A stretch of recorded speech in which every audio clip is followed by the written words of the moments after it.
Dobrodošli u Sticenziju, video format u kojem radim pregled i recenziju pročitanih knjiga. Proteklog sam mjeseca, osim ranije recenziranih Tajnu Rhonda Byrne, Vodič kroz galaksiju za autostopere Douglas Adams, pročitao i Alkemičara, kojeg je napisao brazilski pisac Paulo Coelho, rođen 1947. godine, te se u svijetu najviše istaknuo upravo ovim romanom Alkemičar, koji je preveden na čak 71 jezik, čime je ušao u Guinnessovu knjigu rekorda kao knjiga prevedena na najviše jezika jednog živućeg autora. Također, Alkemičar je do sada prodan u više od 150 miliona primjeraka. Knjiga govori o duhovnoj potrazi mladoga pastira Santiaga iz Andaluzije, koji nakon što 2 noći zaredom usne isti san, odluči otići kod ciganke ne bi li doznao gdje se skriva blago o kojem je sanjao.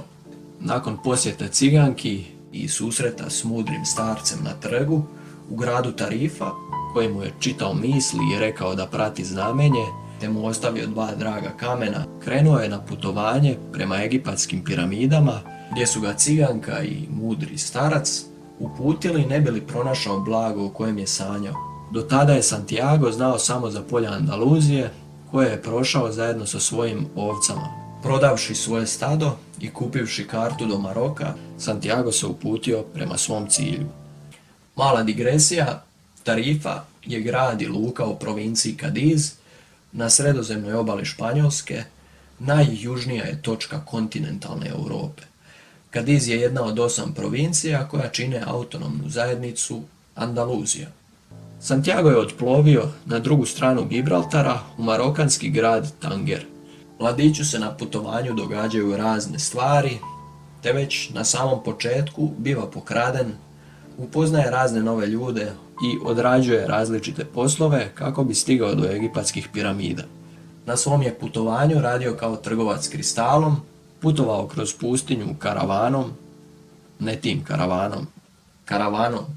Upoznao je Engleza koji izučava alkemiju, ali čitajući, u odnosu na Santiaga koji to radi iskustveno.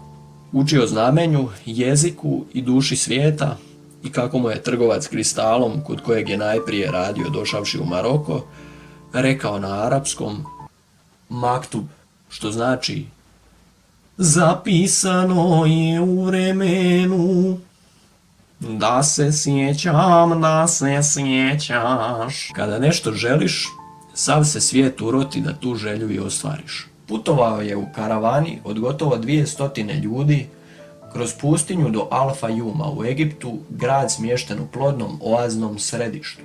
Usput je naučio jezik svijeta i predvidio napad vojske, upoznao Fatimu ili Fatimu, ženu svog života, upoznao konjanika, alkemičara koji je očekivao dolazak svog novog učenika, Santiaga, preživio rat među klanovima i uz pomoć alkemičara i iskustava koje je doživio kroz svoje putovanje pustinjom, spoznao alkemiju i nakon silnog prevaljenog puta na koncu doznao da se blago o kojem je sanjao zapravo nalazi u ruševnoj crkvici u Andaluziji, gdje je obično znao prenoćiti zajedno sa svojim stadom. Uz roman Alkemičar možemo naučiti nekoliko životnih lekcija kroz iskustvo mladog andaluzijskog pastira. Mladić Santiago htio je kao i svi mi doći do svog blaga, ne znajući da se ono krije tu gdje već jesmo. U životu možemo prevaliti 1000 kilometara u potrazi za blagom, odnosno smislom života, samo da bismo na kraju shvatili da je cijeli smisao upravo to putovanje. Putovanje kroz pustinju, grad, selo, školu, fakultet, posao. U sadašnjosti je tajna. Ako obratiš pozornost na sadašnjost, moći ćeš je poboljšati. A ako poboljšaš sadašnjost, ono što zatim slijedi također će biti bolje.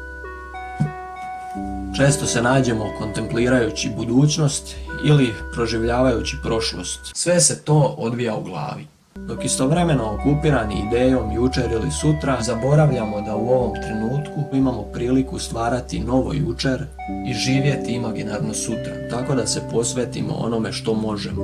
Jer kada nešto želiš, sav se svijet uroti da to i ostvariš. I zato ćeš ti, koji gledaš ovaj video, stisnuti like, komentirati i pretplatit se. Jel me razumiješ? Preporučam ovaj roman na čitanje, utopio sam se u sadržaju, inače ne mogu lako zamisliti scenu u glavi, dok je s ovim romanom to išlo nešto jednostavnije. Zanimljiv je i poučan sadržajem i sviđa mi se način na koji Paulo Coelho piše i vrlo vjerojatno ću pročitati još koji njegov roman, a nema sumnje i Alkemičara još koji put. Nema ocjenjivanja, ali 10 od 10.